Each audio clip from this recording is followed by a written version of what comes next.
অশোক দাস দাদা। জয় গুরু, শ্রদ্ধেয় অশোক দাস দাদা। হ্যাঁ দাদা, জয় গুরু। জয় গুরু। আমাদের শ্রদ্ধেয় অশোক দাস দাদা আজকে পরম পিতার দিব্য জীবনের কথা আমাদের সম্মুখে তুলে ধরবেন। তার আলোকে আমাদের সবাইকে তিনি আলোকিত করে দেবেন। সেই সুদূর আমেরিকার থেকে তিনি বলছেন, জয় গুরু শ্রদ্ধা দাদা, জয় গুরু। জয় গুরু দাদা। আপনি আধা ঘন্টা বলবেন দাদা। হ্যাঁ, তাহলে আপনাদের টাইম বেশি হয়ে যাবে না? 8:30টায় তো শেষ করবেন লেখা আছে। হবে 2-4 মিনিটের জন্য, অসুবিধা হবে না, বলুন আপনি। আচ্ছা, ঠিক আছে। বন্দে লোকতিলকং সত্যতবার্তা বিভূষণং অমরকৃত্যৎসারণং প্রবুদ্ধং লোকজীবনং প্রণয় প্রমত্ত জাগদীপনং বন্দে জীবন জীবনং সৎপুরুষম ব্রহ্মমার্গ প্রদর্শকং প্রেম ভক্তি বিনায়কং শান্তি স্বস্তি বিধায়কং আচার্যং প্রবরং নৌমি। আমার জীবন সর্বস্ব পরম দয়াল শ্রী শ্রী ঠাকুরের চরণে কোটি কোটি প্রণাম। পরমারাধ্যা জগজ্জননী শ্রী শ্রী বড়মায়ের শ্রীচরণে কোটি কোটি প্রণাম। পরম পূজ্য পাদ পিতৃদেব শ্রী শ্রী বরদাস শ্রীচরণে কোটি কোটি প্রণাম। পরম পূজ্য পাদ শ্রী শ্রী আচার্য দেবের শ্রীচরণে কোটি কোটি প্রণাম। পূজনীয় অবিন দাদার চরণে কোটি কোটি প্রণাম। তৎসহ ঠাকুর পরিবারের প্রতি প্রত্যেকের চরণে কোটি কোটি প্রণাম। আমি প্রণাম জানাই আজকের এই মহতী প্রাত্যহিক সৎসঙ্গে, সকালের এই সুন্দর অনুষ্ঠানে বনগাইগাঁও আসাম থেকে আয়োজিত আমাদের পরম শ্রদ্ধেয় এসপিআর দাদা গগৈ দাদার ব্যবস্থাপনায় এবং ডক্টর প্রণয় কুমার ঘোষ দাদার সার্বিক তত্ত্বাবধানে এই যে সুন্দর মহতী সৎসঙ্গ, তাতে যে সকল গুরুজন পাঞ্জাধারী কর্মীবৃন্দ আছেন তাদের প্রত্যেককে জানাই প্রণাম, সকলকে জানাই আনন্দিত জয়গুরু। আজ এই মহতী সৎসঙ্গে আমার পরম শ্রদ্ধেয় ডক্টর প্রণয় কুমার ঘোষ দাদা অনুগ্রহ করে আমাকে ঠাকুরের কিছু কথা বলার সুযোগ করে দিয়েছেন। আমি তার পরিবারের মঙ্গল প্রার্থনা করে ঠাকুরের চরণে। ইষ্টপ্রাণ দাদারা মায়েরা, আমি আরো অনেকবার এই লিঙ্কে যুক্ত হয়েছি। খুব সুন্দর একটি লিঙ্ক, বহুদিন ধরে চলছে এবং এই অনলাইন পূজ্যপাদ দাদার আশীর্বাদে তৈরি হয়েছিল বলে করোনা কাল থেকে আমরা পৃথিবীময় এক বিন্দুতে এসে মিশেছি ঠাকুরকে কেন্দ্র করে। যেমন বারাসাত কলকাতা থেকে আমিও একটি লিঙ্ক চালাই, দৃষ্টি তপা সৎসঙ্গী বৃন্দ, সেটি প্রতি মঙ্গলবার রাত 7:30টায় হয়। তেমনি এই যে বনগাইগাঁওয়ের এই লিঙ্ক, তৎসহ দেশে আরো সুন্দর সুন্দর সৎসঙ্গের লিঙ্ক আছে। আমাদের ফিজিক্যাল সৎসঙ্গ শুরু হয়েছে, কিন্তু এই লিঙ্কগুলো যেগুলো অনলাইনে আছে সেগুলো বন্ধ করার নির্দেশ সরাসরি হয়নি। তো এই লিঙ্কগুলো সুন্দরভাবে চলছে এবং এগুলো বিরাট যাজন কর্ম হচ্ছে, এগুলোর মধ্য দিয়ে বিরাট যাজন কর্ম হচ্ছে। তাই তো এগুলো চালু আছে। যখন বন্ধ করার প্রয়োজন হবে নিশ্চয়ই ঠাকুর বাড়ি থেকে নির্দেশ আসবে। ইষ্টপ্রাণ দাদারা মায়েরা, আমরা এখানে অসংখ্য মানুষ যুক্ত আছি। যারা আমরা এখানে যুক্ত তারা প্রায়জনই সকলেই সৎসঙ্গী। আমি এখানে নামগুলো দেখতে পাচ্ছি আমার অনেক পরিচিত পুরনো দিনের জনরা রয়েছেন। প্রণয় দা আছেন, অতনু অধিকারী দা আছেন, রত্নামা আছেন, রুনুমা আছেন, এই অনেক নাম, সবার নাম ধরে বলে আমি সময় নষ্ট করছি না। এই যে আমরা সকলে একত্রিত হয়েছি বিভিন্ন দেশ বিদেশ, বিভিন্ন শহর থেকে, শুধু ভারত নয় বিশ্বের বিভিন্ন প্রান্ত থেকে এই লিঙ্কে, সেটি একজনকে কেন্দ্র করে, আমার জীবন সর্বস্ব পরম দয়ালকে কেন্দ্র করে। তো কারণ কি? কারণ হচ্ছে আমরা বেঁচে থাকতে চাই, বেড়ে উঠতে চাই। সেই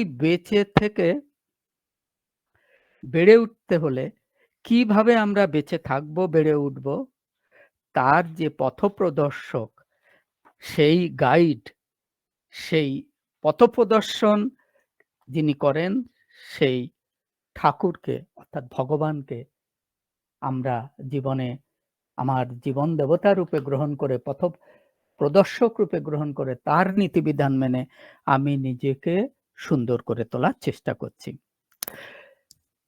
আমরা ঠাকুরকে ভগবান বলে সম্বোধন করি। অনেকে এটা নিয়ে না বুঝে অনেক রকম মন্তব্য করেন। এই ভগবানকে এ প্রসঙ্গে ঠাকুর একবার সুন্দর করে বললেন, ভগবান বলতে আমরা বুঝি ঐশ্বর্য, বীর্য, যশ, শ্রী, জ্ঞান, বৈরাগ্য এই ষড়গুণের সমাবেশ যাতে আছে এমনতর মানুষ। দেখুন কি করে সুন্দর করে ঠাকুর প্রকাশ করলেন তাকে। ঐশ্বর্য, বীর্য, যশ, শ্রী, জ্ঞান, বৈরাগ্য এই ষড়গুণের সমাবেশ যাতে আছে এমনতর মানুষ। বৈরাগ্য না থেকে ঐশ্বর্য থাকলে মানুষ ঐশ্বর্য আবদ্ধ হয়ে পড়ে, আবার ঐশ্বর্য না থেকে বৈরাগ্য থাকলে সে বৈরাগ্য হয় নিষ্প্রভ। ষড়গুণের সুসমাবেশের ভেতর দিয়ে মানুষ পূর্ণতা স্পর্শী হয়ে ওঠে। তাহলে দেখুন এই গুণগুলি তিনি প্রেমের বন্যায় ভাসিয়ে দিয়ে আমাদেরকে নিজেকে প্রকাশ করেছিলেন। আমরা অনেকে ঠাকুরকে পুরুষোত্তম জানি। তো ঠাকুরকে একবার প্রশ্ন করা হয়েছিল, পুরুষোত্তমের মধ্যে কি প্রত্যক্ষ করা যায়? ঠাকুর শ্রীমুখে উত্তর করেছিলেন, পুরুষোত্তম সাধারণ মানুষের মতোই জরা, ব্যাধি ও মরণশীল, কিন্তু তৎসত্ত্বেও তিনি তার অব্যয় অক্ষয় স্বরূপের স্মৃতি কখনো বিস্মৃত হন না।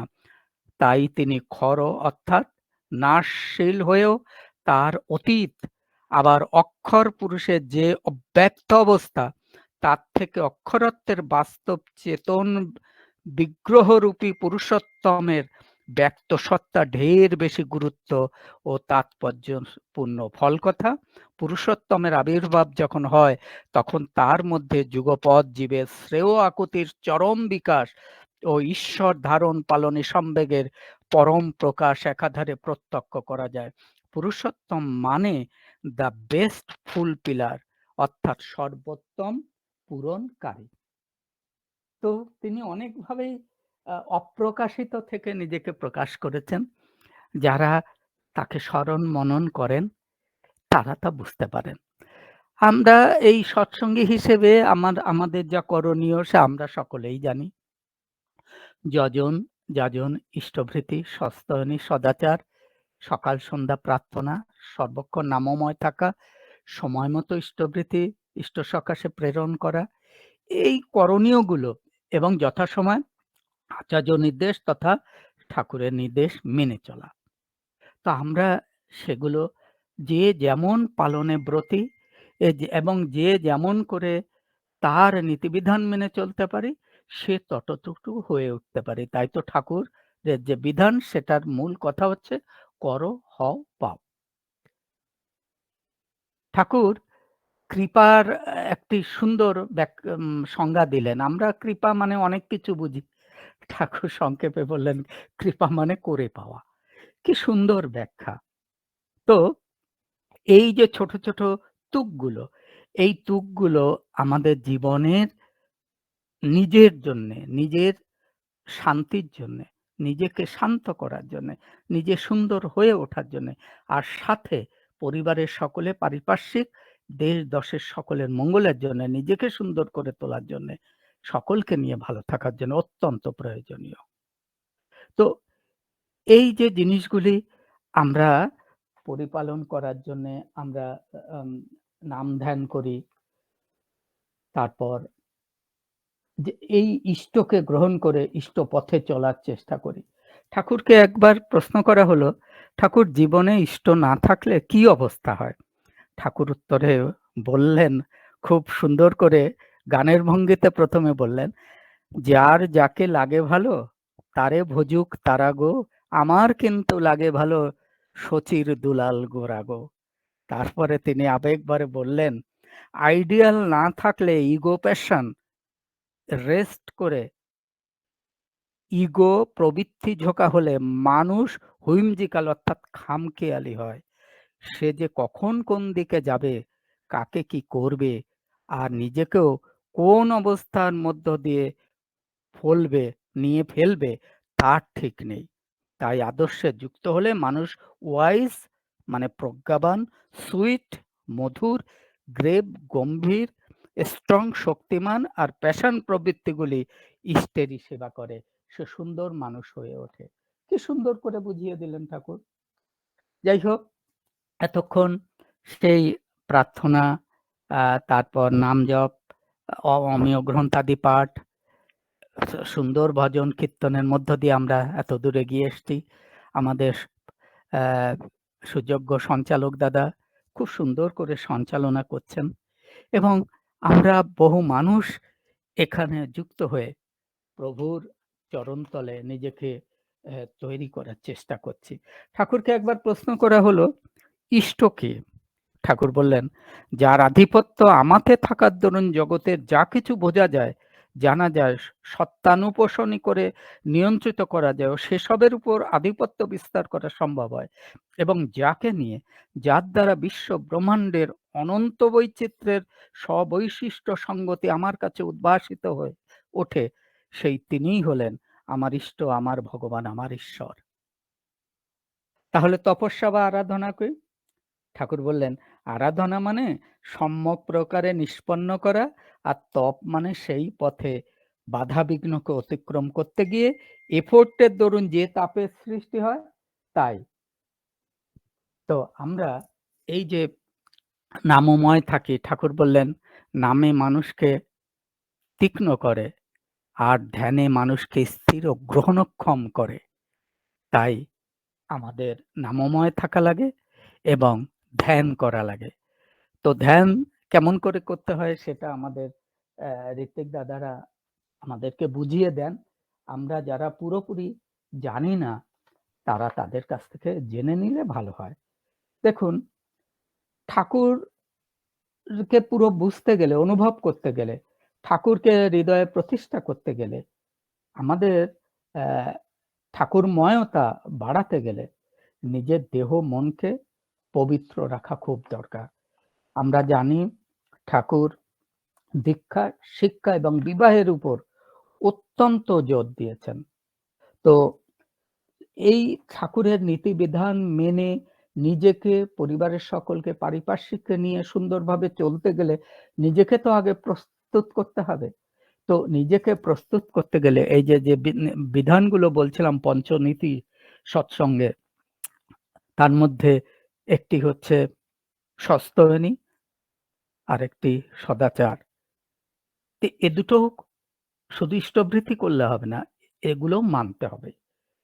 আমরা যে অনেক সৎসঙ্গী আছি, বহু বছরের সৎসঙ্গী, কিন্তু দেখা যায় আমরা নিরামিষ খাওয়ার ভয়ে আমরা সস্তনী ব্রত গ্রহণ করতে পারি না। এটা একটা সমস্যা, আমাদের অনেকেরই সমস্যা। ঠাকুর কিন্তু নিরামিষ আহার করার উপরেই জোর দিয়েছেন, অর্থাৎ সাত্ত্বিক আহার করার জন্য। কারণ তিনি বলেছেন, শ্রী বিগ্রহের মন্দির ভেবে যত্ন করিস শরীরটাকে। তিনি বললেন, মাছ মাংস খাস নে আর, পেঁয়াজ রসুন মাদক ছাড়, আমিষে বিধান উত্তেজিত, অযথা হয় জর্জরিত। ঠাকুর তার ব্যাখ্যায় বললেন, আমিষ আহার বহু রোগের কারণ হয়ে থাকে বলে শোনা যায়। আমিষ আহার শরীরের কোষ বিভাজনকে দ্রুততর করে এবং প্রবৃত্তির উত্তেজনাকে অস্বাভাবিকভাবে বাড়িয়ে তুলে শেষ পর্যন্ত আয়ু ও ইন্দ্রিয়গুলির শক্তিকে ক্ষীণ করে তোলে। তাহলে দেখুন, আমরা এটা জানি, কিন্তু অনেকেই সেটা মানতে পারি না, কারণ আমরা ইন্দ্রিয়কে সংযত করতে পারি না। কিন্তু ঠাকুর স্বাস্থ্য সদাচার সূত্রে খুব স্পষ্ট করে বললেন, সব খাদ্যই বিশেষত জান্তবজা, যাকে হত্যা করে খেতে হয়, সংখ্যা ধুতুক্ষ বোধ বিকার ও বধত্রাস কুঞ্চিচতভি, এমনতর ভাবেই তার কৌশিক দানাগুলিকে বিকৃত ও বিষাক্ত করে তোলে যে তা অত্যুগ্র উত্তাপে অন্য পরিণতি লাভ করে কমই। ফলে ওই খাদ্য দেহে সংশোধিত হয়ে অল্প বা অকারণ ত্রাসের উদ্দীপনায় ক্রম তাৎপর্যে এমনতর মৃত্যু অভিনিবেশের সৃষ্টি করে, যার ফলে কৌশিক বিধান ও বিকৃতি লাভ করে ক্রমশই। এটা ঠাকুরের শ্রীমুখে বলা। দেখুন, আমরা অনেকেও এগুলো শুনি কিন্তু মানতে পারি না। তবে আমরা যদি আমাদের নিজেদের সত্তাকে নিয়ন্ত্রণ করে সাত্ত্বিক পথে চলি এবং ঠাকুরের তথা আচার্য নির্দেশ মেনে চলি, তাহলে আমাদের এই সমস্যাটা দূরীভূত হতে পারে। আসুন আমরা সে পথেই এগোই এবং আমরা নিরামিষ আহার করি, আমরা সস্তনী ব্রত গ্রহণ করি, আমরা আরো সুন্দর হয়ে উঠি। তাহলে ঠাকুর খুশি হবেন, আর ঠাকুর খুশি হলে আমার এই জন্মগ্রহণ সার্থক হবে। ঠাকুর যে আমার খুশি হন বা আমাকে দয়া করেন, আমি সেই পরম পিতার স্পর্শ কিভাবে অনুভব করব? ঠাকুর সুন্দর করে একদিন বললেন, পরম পিতাকে এমনি আমরা চোখে দেখি না, কানে শুনি না, কিন্তু তার স্পর্শ আমরা অনুভব করতে পারি ক্রাইস্ট এবং তার মতো যারা, তাদের ভিতর দিয়ে। দেখুন, ঠাকুর কিন্তু বলে দিলেন। তাহলে আমাদের এই যে অবতার পুরুষগণ, শ্রী চৈতন্য, হযরত রসুল বা শ্রীরামকৃষ্ণ, সব শেষে পুরুষোত্তম শ্রী শ্রী ঠাকুর অনুকূল চন্দ্র কিন্তু পরিষ্কার বলছেন তিনি কে। তো সেগুলো আমরা যদি একটু অনুধাবন করার চেষ্টা করি এবং সেই মতো নিজেকে প্রস্তুত রাখি, প্রশ্ন শূন্য হয়ে, তার চরণাশ্রিত হয়ে, তার প্রদর্শিত নীতিতে আমি জীবনকে সাজাতে পারি, তাহলে আমি শান্ত হতে পারি, শান্তি পেতে পারি। ইষ্টপ্রাণ দাদারা মায়েরা, কয়েকদিন আগে বাংলা নববর্ষ গেল, আর মাত্র 2 দিন আগে রামনবমী গেল। ভারতবর্ষের মহান এই দিনগুলো। আর আজকে ভারতের সমগ্র দেশে আরেকটি উৎসব, ভোট। দেখুন, এই ভোট নিয়েও কত ঘোট, ভোট নিয়েও কত শান্তি অশান্তি, কত সমস্যা, কত দুর্যোগ, আবার সমাধান, সব মিলেমিশে সবকিছু যেন বুঝেও আমরা বুঝতে পারি না। কিন্তু এগুলো ঘটতো না ঠাকুরের বর্ণনা অনুসারে। যদি নেতারা ইষ্ট পথে থাকতেন, ইষ্টকে জীবনে গ্রহণ করে নেতাগিরি করতেন, তাহলে এই বিশৃঙ্খলা আমাদের দেখতে হতো না। এই ভারতবর্ষের মাটি দেবভূমি, আসামও দেবভূমি, অথচ সময় সময় কত যে উত্তাল অবস্থার সৃষ্টি হয়, তা থেকে আমাদের মুক্তি পাওয়া খুব জরুরি। আমরা সকলে মিলে আসুন পরমেশ্বরের প্রদর্শিত পথে চলে তাকে খুশি করে আমরা নিজেকে সুন্দর করে তুলি, অপরের প্রয়োজনে দাঁড়াই এবং আমরা যেন সকলের প্রয়োজনের সামনে থেকে তার অভাবকে দূর করে আমরা নিজেও বাঁচি, অপরকে বাঁচাই। ইষ্টপ্রাণ দাদারা মায়েরা, আজকে সত্যানুসরণ থেকে সুন্দর বাণী পাঠ হলো। তোমার চরিত্রের কোনো উদাহরণে যদি কারো মঙ্গল হয়, তবে তার নিকটে তা গোপন রেখো না। তোমার সদ্ভাব কর্মে ফুটে উঠুক, কিন্তু আপন ভাষায় ব্যক্ত না হয় নজর রেখো। আচার্যদেব এখন এই কথাগুলো বারবার উচ্চারণ করছেন, আমাদের স্মরণ করিয়ে দিচ্ছেন। আমি তো বাড়ি বারাসতে, আমি বারাসাত মন্দিরের সঙ্গে যুক্ত। তো কলকাতার বারাসাত থেকে আমি আচার্যদেব, পূজ্যপাদ আচার্যদেব, পূজনীয় অবিন দাদার অনুমতি নিয়ে, আশীর্বাদ নিয়ে আমেরিকায় এসেছি, বেশ কিছুদিন হলো। এখানে এসেও তাদের আশীর্বাদে নিউ ইয়র্ক মন্দিরের সাথে দাদাদের সঙ্গে যুক্ত হয়ে বিভিন্ন রাজ্যে সৎসঙ্গে যুক্ত থেকে ঠাকুরের কাজ করার চেষ্টা করছি। আসার আগেও মালয়েশিয়ায় কুয়ালালামপুর মন্দিরে গিয়েছিলাম, সেখানেও সৎসঙ্গ করে এসেছিলাম এবং আচার্যদেবকে নিবেদন করাতে তিনি খুব খুশি হয়েছিলেন। যাই হোক, এই যে এখন আমাদের যে কাজটা, সেটা আমরা সকলেই জানি, সেটা ডিপি ওয়ার্কস। তো ডিপি ওয়ার্কস এর মধ্য দিয়ে আমরা এখন ইষ্ট নির্দেশ পরিপালন করব। এই কাজটা আমাদের এখন প্রথম। আচার্যদেব তথা অবিন দাদা, সকলে, বিঙ্কি দাদা এই ডিপিওয়ার্সটার উপর বেশি জোর দিয়েছেন। শুধু সৎসঙ্গ করা, শুধু নিজের মতো করে চলা বা আমি বাড়িতে সকলকে নিয়ে চললাম, এটা নয়। অপরের কাছে গিয়ে যে সকল গুরু ভাই বোনেরা বিস্মৃত হয়েছে বা ঠাকুরের পথ থেকে একটু দূরে চলে গেছে, তাদের আবার ঠাকুরের কাছে ফিরিয়ে আনা, এই কাজটা এখন আমাদের প্রথম করণীয়। ঠাকুর বলছেন, যাজন আনে যুক্ত বুদ্ধি, সমাহার নিয়ে সাথে ধীরের সাথে দক্ষতা আনে প্রজ্ঞা মুকুট মাথে। যাজন সেবায় দান প্রবৃত্তি, উঠলে যদি উঠল না নিরর্থক সে যাজন সেবা, অভাব কারো ঘুষল না।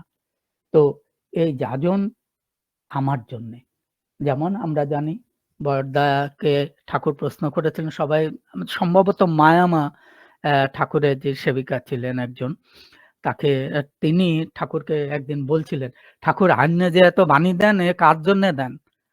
ঠাকুর হেসে বলেছিলেন, পাশে যারা জিজ্ঞেস করেছিলেন তাদের জিজ্ঞেস করছিলেন, হ্যাঁ রে, আমি এত বাণী দিই কার জন্য দিই? সবাই সবার মতো উত্তর করলেন। পূজ্যপাদ বরদা সামনে এলে যখন জিজ্ঞেস করলেন, হ্যাঁ রে বড় খোকা, আমি এই বাণীগুলো কার জন্য দেই? পূজ্যপাদ বরদা সাথে সাথে উত্তর করলেন, আজ্ঞে ঠাকুর আমার জন্যে। তে এই যে আমাদের যে বাণীগুলো, ঠাকুর 24,000-এরও বেশি বাণী দিয়েছেন, 81 বছরেরও বেশি লীলা করেছেন, এই বাণীগুলো আমার জন্যে। আমি সবটা না পারি, যতটুকু পারি, যতটুকু শুনি, ততটুকুর কিছুটাও যদি আত্মস্থ করি, তাহলে আমি আমার মধ্যে ঠাকুরত্ব জেগে উঠতে পারে, আমি দেবত্ব লাভ করতে পারি। তাই তো ঠাকুর বললেন, আমার কথাগুলি যদি তোমার শুধু কথা ও চিন্তারই খোরাক মাত্র হয়, করার ও আচরণের ভিতর দিয়ে সেগুলিকে যদি বাস্তবেই ফুটিয়ে তুলতে না পারো, তবে পাওয়া যে তোমার তমসাচ্ছন্নই রয়ে যাবে, তা কিন্তু অতি নিশ্চয়। তোমারই আমি। তোমাদের ঠাকুর বললেন না, নাম লিখলেন না, বললেন তোমারই আমি। কি অপূর্ব ভালোবাসা! ইষ্টপ্রাণ দাদারা মায়েরা, আমি যেহেতু আমেরিকা থেকে বলছি, নিউ জার্সি আমেরিকা থেকে এই মুহূর্তে, এখন আমেরিকাতে রাত 10:56 আর ইন্ডিয়াতে এখন সকাল 8:26। তো যাই হোক, আমেরিকার একটু ঠাকুর জগতের কথা বলি। এখানে নিউ ইয়র্কে মন্দির আছে, পূজ্যপাদ দাদার আশীর্বাদে মন্দির নির্মিত হয়েছে। তারপর এই আমেরিকার বিভিন্ন রাজ্যে সৎসঙ্গের বিরাট প্রসার হচ্ছে। বিভিন্ন রাজ্যে উৎসব হচ্ছে, বিভিন্ন জায়গায় সৎসঙ্গ হচ্ছে, বিভিন্ন বাড়িতে হচ্ছে। কিন্তু আপনারা জানেন যে আমেরিকাতে আবহাওয়াটা ইন্ডিয়ার মতো অত সুখকর নয়। কারণ সেই ডিসেম্বর থেকে এ পর্যন্ত এত ঠান্ডা।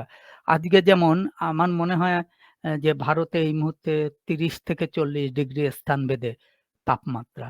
আর এখানে এখন 5 ডিগ্রি ঠান্ডা। এইজন্য আমি জাম্পার গায়ে দিয়ে আছি। তো এই সবখানে সবসময় যাওয়া যায় না।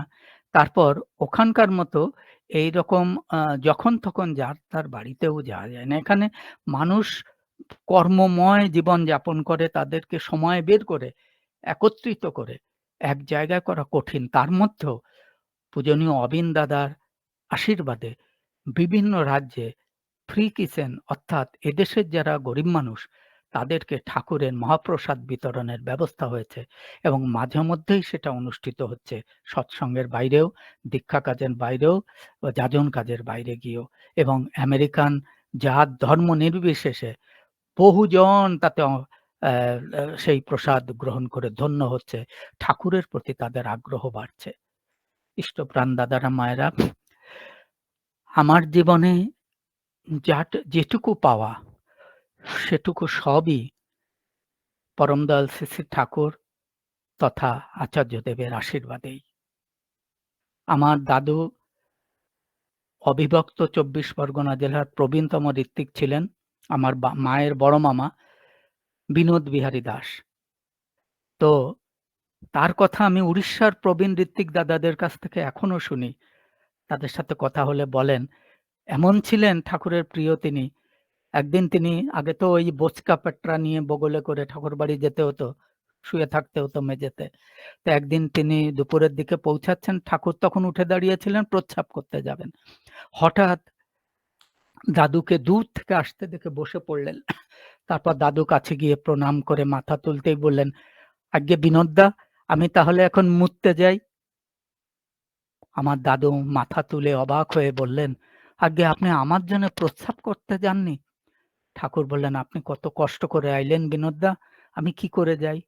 দেখুন কি দরদ, এই দরদ তো আমরা দেখাতে পারি না।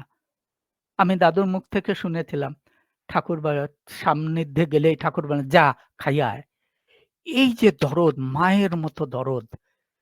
যাই হোক, শ্রী শ্রী ঠাকুর দয়া করে পূজ্যপাদ বড়দাকে আমাদের গার্জিয়ান হিসেবে রেখে গেলেন। তারপর পূজ্যপাদ দাদা, বর্তমানে আচার্যদেব, শ্রী শ্রী অবিন দাদা, সিপাই দাদা, বিঙ্কি দাদা সহ ঠাকুরবাড়ির সকলে আমাদেরকে আজকে এই আচার্য পরম্পরায় ঠাকুরের সুপথে চলার পথ সুগম করে দিচ্ছেন। ইষ্টপ্রাণ দাদারা মায়েরা এই ইউটিউব বা ফেসবুকের বিভিন্ন প্ল্যাটফর্মে কিছু কিছু কথাবার্তা, যে জিনিসগুলো হওয়া উচিত নয়, সেগুলো অনেক সময় আপনাদের চোখে পড়ে। দয়া করে এগুলোতে কান দেবেন না। কারণ পূজ্যপাদ বড়দাও বলেছেন, ঠাকুর তো বলেছেনই, বড়দারও বলা আছে, গুরুনিন্দা কখনো শুনতে নেই।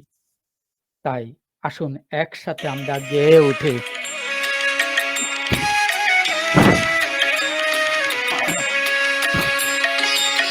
বদন ভরিয়া গুরু নাম নিয়া দুবাহু তুলিয়া নাচো রে, বদন ভরিয়া গুরু নাম নিয়া দুবাহু তুলিয়া নাচো রে, ও তোর হোক না কেন পাষাণ হৃদয় নামেতে যাইবে বলিয়া রে, ও তোর হোক না কেন পাষাণ হৃদয় নামেতে যাইবে বলিয়া রে, বদন ভরিয়া গুরু নাম নিয়া দুবাহু তুলিয়া নাচো রে। আসুন পৃথিবীর সব কিছুকে অন্য প্রান্তে রেখে পরমেশ্বরের পাদপদ্মে তার কথিত, তার নির্দেশিত, আচার্য নির্দেশিত পথে থেকে আমরা ভালো থাকি, অপরকে ভালো রাখি, এই পৃথিবীকে আরো বাসযোগ্য করে তুলি। আমি পরম দয়ালের রাঙ্গারাতুল চরণে আপনাদের প্রতি প্রত্যেকের মঙ্গল প্রার্থনা করে আমার ইষ্ট কথা এখানেই বিরাম দিচ্ছি। জয় গুরু দাদারা মায়েরা। জয় গুরু শ্রদ্ধেয় দাদা, জয় গুরু। অসাধারণ ইষ্ট প্রসঙ্গ, অসাধারণ কথা কীর্তন, কথা এবং কীর্তন দুটি একসঙ্গে করে আজ একটা মানে পবিত্র একটা বাতাবরণ সৃষ্টি হয়ে গেল। এখানে যারা আমরা মায়েরা আছি, দাদারা আছি, সবাই একটা হৃদয়ে একটা এমন একটা ভাবের সঞ্চার হয়েছে যেন তিনি আমাদের পরমপিতা, যিনি তার দিব্য জীবনের কথা যার মুখ দিয়ে বেরিয়েছিল, আমাদের শ্রদ্ধেয় অশোক দাদা এত সুন্দর করে বলছিলেন যে সেই ভাসমান, সেই ভাবধারে আমরা ভাসছিলাম। এত সুন্দর করে পরমপিতার কথা বললেন, প্রথম থেকেই তিনি কত সুন্দর সুন্দর কথা বললেন, ভগবানের ডেফিনেশন করে দিলেন। তিনি ভগবানের সর্বগুণের যে ঈশ্বর, যিনি তিনি ভগবান, সে কথা বিশ্লেষণ করে বললেন। অনেক কথা, আর তার মধ্যে আমার শ্রদ্ধেয় দাদা বলেছেন ডিপিওয়ার্কসের কথা বলেছেন, আমেরিকা, সুদূর আমেরিকার কথা বলেছেন, শুধু বলেননি নাতির কথা। ওটা প্রত্যেক দিনই বললে ভালো লাগে, ওটা একটা আনন্দময় পরিবেশের সৃষ্টি হয়, মনে ভালো লাগে, প্রেরণাও জাগে। ছোট ছেলে, ছোট ছেলে ইষ্টময় পথে চলার প্রেরণা মানে আজকেও শুনবো ভাবছিলাম নাতির কথা। দাদা হয়তো শেষে বলবেন কিন্তু বলেননি আজকে। যাই হোক। সময় ওই ওই যে হ্যাঁ, ওই যে ভালোবাসা আশীর্বাদ করুন। এরা যেন আমেরিকায় থেকেও ঠাকুরের পথে থাকে। ওইটাই। আশীর্বাদ করুন। ঠাকুরের পথে যেন থাকতে পারে। ওইটাই আপনার ঠাকুরদাদাও ঋত্বিক ছিলেন। আর ঠাকুর প্রস্রাব করতে যাবেন তখনও বলছিলেন, "বিনোদ দা